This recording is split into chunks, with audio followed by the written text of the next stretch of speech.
Hello friends, welcome to my channel study with Abhilasha. आज के इस वीडियो में हम जो हमारा प्रीवियस टॉपिक चल रहा था nature and purpose of business, उसी में जो पर्पस ऑफ बिजनेस वाला पॉइंट छूट गया था उसी को डिस्कस करेंगे। So let's start the video.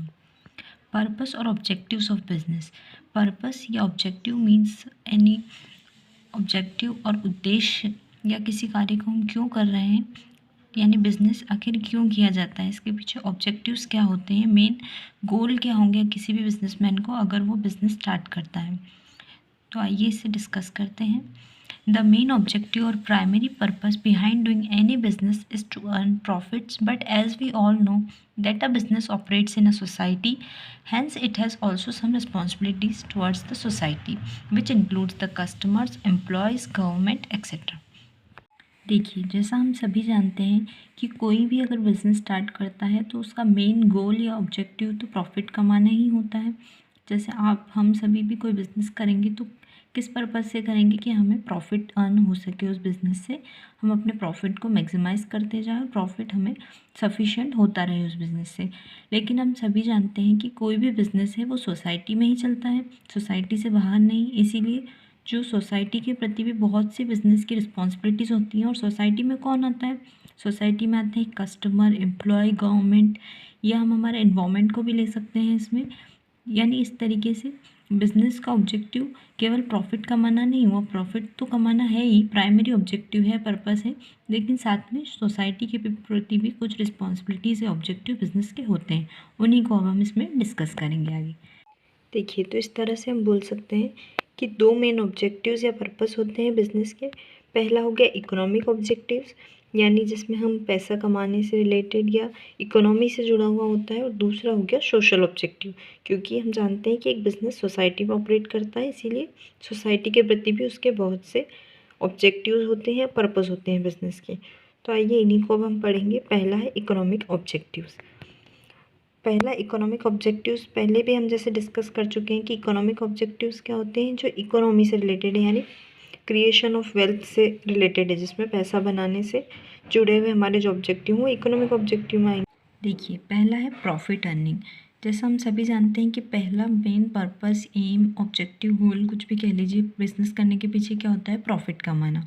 तो इसीलिए हम बोल सकते हैं profit earning is the main objective of a business. It is necessary for growing and expanding business activities. जैसा कि हम पहले भी डिस्कस कर चुके हैं, प्रॉफिट के बिना कोई भी बिज़नेस नहीं चल सकता। आप सिर्फ सेल परचेस करेंगे गुड्स की और कोई प्रॉफिट नहीं हो रहा है आपको, तो कोई भी सर्वाइव नहीं कर पाएगा बिज़नेस, और ना ही कोई ऐसे बिज़नेस को मतलब कंटिन्यू करेगा, और ना ही कोई बिज़नेस चल सकता है। कोई भी व्यक्ति होगा वो प्रॉफिट अर्न करने के लिए ही बिज़नेस करता है। सो फर्स्ट इकोनॉमिक ऑब्जेक्टिव हो गया हमारा प्रॉफिट अर्निंग। अब हमारा अगला इकोनॉमिक ऑब्जेक्टिव है मार्केट शेयर और क्रिएशन ऑफ कस्टमर्स। देखिए, कोई भी बिज़नेस होता है उसमें पहला काम तो प्रॉफिट कमाना है। उसके बाद एक सबसे बड़ी चीज़ होती है कि कोई कस्टमर अगर आपके पास एक बार आया है तो आपका कस्टमर आगे तक बना रहे, यानी बार बार आपके साथ बिज़नेस करता रहे, सेल परचेस होता रहे, कंटिन्यू करे। ये भी एक बिज़नेस के लिए बहुत ज़रूरी उद्देश्य हो जाता है बिज़नेस का। तो अब इस पॉइंट में हम उसी के बारे में डिस्कस करेंगे। The real success of any business depends on their customer satisfaction and their capacity to retain the old customers and create new customers. जो असली सक्सेस कह सकते हैं या किसी भी बिज़नेस की ताकत कह सकते हैं, उसके कस्टमर्स ही होते हैं। यानी कस्टमर सेटिस्फाइड रहें उनके प्रोडक्ट से, उनकी प्राइजेस से, और वापस से वो अपने कस्टमर्स को दोबारा शॉपिंग करने के लिए इन्फ्लुएंस कर पाएँ, या नए कस्टमर्स और जनरेट हो पाएँ। इसी से बिज़नेस का जो सक्सेस है वो डिपेंड करती है। In the long run any type of businessman focuses on capturing a good market share. यानी अगर लंबे समय तक किसी भी मार्केट में आपको सर्वाइव करना है, क्योंकि देखिए आजकल कंपटीशन है, नई नई दुकानें हर चीज़ की हैं, कितनी मिलेंगी। पहले अब मोनोपोली जैसा नहीं रहा जहाँ पे सिर्फ एक ही व्यक्ति जो पूरे मार्केट को कंट्रोल करता था। तो इसीलिए एक बिज़नेस का एक ऑब्जेक्टिव होना चाहिए कि वो अपने कस्टमर्स को, नए कस्टमर्स बना पाए, और जो ऑलरेडी कस्टमर्स हैं उन्हें अपने पास रखे, या वापस से वो उनके पास आकर के बार बार सेल परचेस करें, उनके साथ शॉपिंग करना या कुछ भी मतलब डील करना चाहें, ऐसी कैपेसिटी एक बिज़नेस में होनी चाहिए। तो एक ऑब्जेक्टिव हमारा कह सकते हैं इकोनॉमिक ऑब्जेक्टिव बिज़नेस का होता है कि मार्केट शेयर अपना जो है वो बना कर रखे अच्छा मार्केट के अंदर, और नए कस्टमर्स का भी क्रिएशन होता रहे, यानी अपने नए कस्टमर्स को भी वो अपनी तरफ आकर्षित कर सके। अब हमारा थर्ड इकोनॉमिक ऑब्जेक्टिव है इनोवेशन, जिसका हिंदी नाम हम बोलें तो नवाचार, यानी कुछ भी न्यू आइडिया हो गया, न्यू क्रिएशन हो गया, न्यू प्रोसेस मेथड, कुछ भी नया है। देखिए, innovation simply means creating something new और इन्वॉल्विंग न्यू आइडियाज़ और effective process in the business. Innovation का देखिए सिंपल मतलब यही होता है कि कुछ भी नया या कुछ नया आइडिया या इफेक्टिव प्रोसेस या तरीका अपने बिजनेस में, क्योंकि देखिए आजकल कंपटीशन है और हर कोई नई नई चीज़ें इंट्रोड्यूस कर रहा है, तो कस्टमर्स नया देखना चाहते हैं और वो उसी की तरफ जाएंगे। अगर आप वही पुराने मेथड आइडिया के साथ बिज़नेस करोगे तो आपका बिज़नेस ज़्यादा सर्वाइव नहीं कर पाएगा मार्केट में।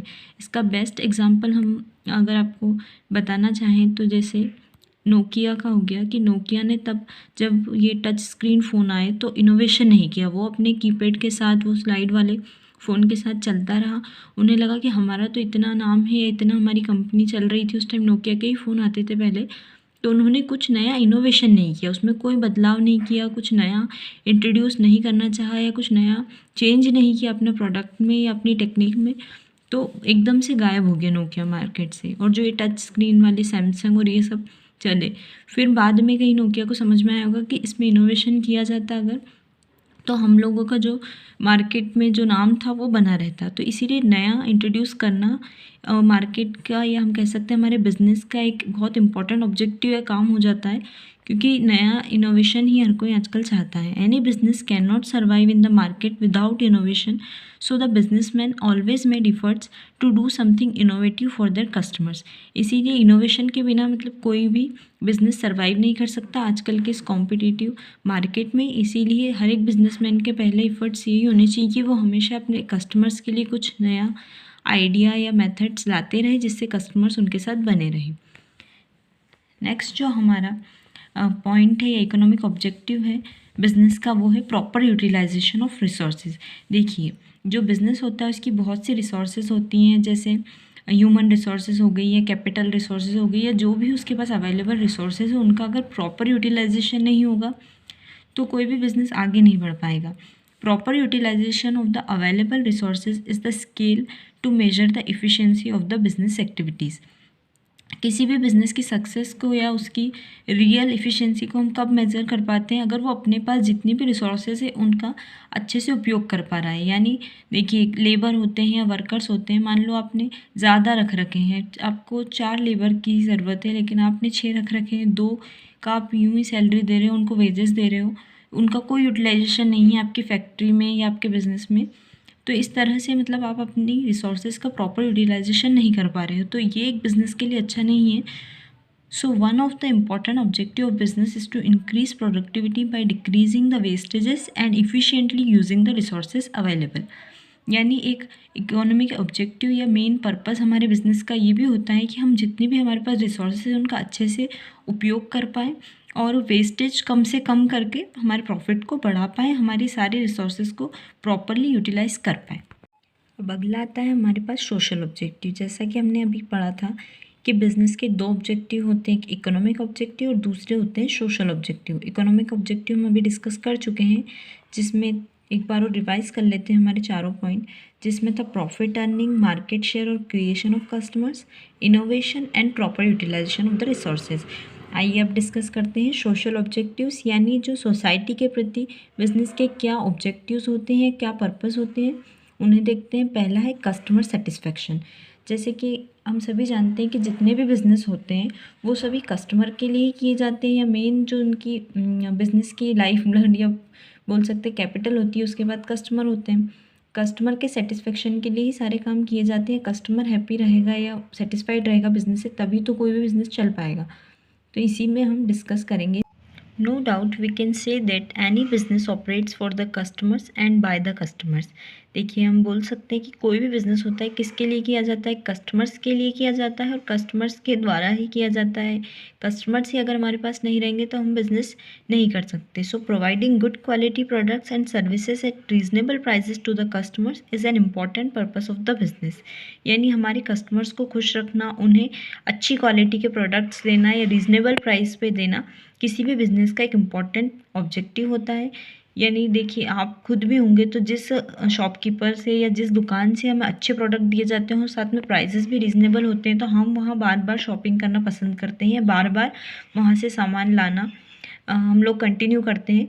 क्यों? क्योंकि वहाँ पे हमें लगता है कि अच्छी प्रोडक्ट्स मिल रहे हैं और रीज़नेबल प्राइस पे मिल रहे हैं। यानी हर एक बिजनेसमैन का एक ये पर्पस होता है, ये ऑब्जेक्टिव होता है कि कस्टमर्स को सेटिस्फाइड रखे, अपने कस्टमर्स को अच्छी क्वालिटी प्रोडक्ट्स दे, साथ ही रीज़नेबल प्राइस पे दे, उनके साथ कोई गलत ऐसी प्रैक्टिसेस वो ना करे जिससे कि कस्टमर मिसलीड हों या उन्हें वहाँ से निराशा आने लगे। अब हमारा अगला सोशल ऑब्जेक्टिव है फेयर रेम्यूनरेशन टू एम्प्लॉयज़। यानी कस्टमर्स के बाद जो हमारे बिजनेस में हेल्प करते हैं हमें, एम्प्लॉयज़ हो गए या हमारे वर्कर्स हो गए जो हमारी फैक्ट्रीज़ में या हमारी शॉप में या जो भी कंपनी हम चला रहे हैं उसमें काम करते हैं, तो उन्हें उनके काम के लिए अच्छा पारिश्रमिक देना या उन्हें अच्छा वर्किंग इन्वायरमेंट देना, ये भी एक बिजनेस का बहुत इंपॉर्टेंट सोशल ऑब्जेक्टिव होता है। एम्प्लॉयज़ और the workers working in our business are an important asset of the business. यानी किसी भी फैक्ट्री का या बिजनेस का या किसी कंपनी का हम बोल सकते हैं कि एम्प्लॉयज़ या वर्कर जो वहाँ पर काम करते हैं सबसे इम्पॉर्टेंट असेट आप कॉमर्स के स्टूडेंट हैं तो पता ही होगा, संपत्ति होती है। तो बहुत इंपॉर्टेंट संपत्ति होते हैं या सबसे ज़रूरी होते हैं, क्योंकि कोई भी अच्छा बिजनेस तभी ग्रो करता है जब उसके एम्प्लॉयज़ या वर्कर्स अच्छे होंगे। So it is important to give them fair remuneration and also good working environment to work. यानी किसी भी बिजनेस के लिए एक इम्पॉर्टेंट पर्पस है या उसका ऑब्जेक्टिव है कि अपने जो एम्प्लॉयज़ हैं उनको अच्छा वर्किंग इन्वायरमेंट दे, साथ ही उनके कार्य के लिए उन्हें अच्छा सा पारिश्रमिक या जो फेयर रेम्यूनरेशन जिसे कहते हैं वो उन्हें दिया जाना चाहिए, तभी बिजनेस आगे बढ़ सकता है। थर्ड हमारा सोशल ऑब्जेक्टिव है employment generation. One of the major problem our nation facing is employment. हम सभी जानते हैं हमारा जो नेशन है उसकी एक सबसे बड़ी या गंभीर समस्या जिससे वो जूझ रहा है वो है अनएम्प्लॉयमेंट यानी बेरोज़गारी। तो बिज़नेस इस टाइम पे क्या कर सकता है, एम्प्लॉयमेंट की अपॉर्चुनिटीज़ हमारे जो यूथ हैं या जो भी बेरोज़गार लोग हैं उन्हें प्रोवाइड कर सकता है। ये एक सोशल ऑब्जेक्टिव हो गया बिज़नेस का। Business generates employment opportunities and can help in solving this critical issues. यानी इस मुद्दे को सॉल्व करने में या एम्प्लॉयमेंट अपॉर्चुनिटीज़ लोगों को प्रोवाइड करके अपना एक सोशल ऑब्जेक्टिव बिज़नेस निभा सकता है या उसे कंप्लीट कर सकता है। फोर्थ हमारा और लास्ट सोशल ऑब्जेक्टिव जिसे कह सकते हैं वो है सोशल सर्विसेज, यानी सामाजिक सेवाएं प्रदान करके। क्योंकि देखिए बिजनेस जो होता है सोसाइटी में रन करता है, इसीलिए ये ज़रूरी है कि वो सोसाइटी को भी कुछ दे उसके बदले में या सोसाइटी के प्रति अपनी रिस्पॉन्सिबिलिटी को अच्छे से निभाए। तो इस पॉइंट में हम यही डिस्कस करेंगे। Business operates in the society so it must give something back to the society. A business can help in the advancement of society by creating educational institutions for poor children and by helping NGOs. A business can also help in the social welfare of our country. यानी business क्या कर सकता है, NGOs की start करवा सकते हैं या उनमें कुछ हेल्प कर सकते हैं। पुअर चिल्ड्रन है उनके एजुकेशन के लिए हेल्प किया जा सकता है। या हम कह सकते हैं इसमें एक पॉइंट और होना चाहिए था कि इन्वायरमेंट के प्रति जो अपनी रिस्पॉन्सिबिलिटी होती है, जैसे पॉल्यूशन कंट्रोल करके या ऐसे प्रोडक्ट्स ना सेल करके जिससे हमारा इन्वायरमेंट पॉल्यूट होता है, इस तरह की सोशल सर्विसेज भी बिज़नेस को करनी चाहिए। ये भी एक इम्पॉर्टेंट सोशल ऑब्जेक्टिव होता है बिज़नेस का। सो ये था हमारे 2 ऑब्जेक्टिव बिज़नेस के या पर्पस जो हमारे प्रीवियस वीडियो में रह गए थे, वो हमने इसमें डिस्कस किए हैं। आई होप आप लोगों को समझ में आए हों और आगे भी इसी तरह से हम ये कंटिन्यू करेंगे। सो प्लीज़ लाइक ज़रूर कीजिएगा, अगर समझ में आए और कोई डाउट हो तो कमेंट सेक्शन में ज़रूर पूछिएगा। मोटिवेशन के लिए लाइक ज़रूर कीजिएगा। Thanks for watching my video.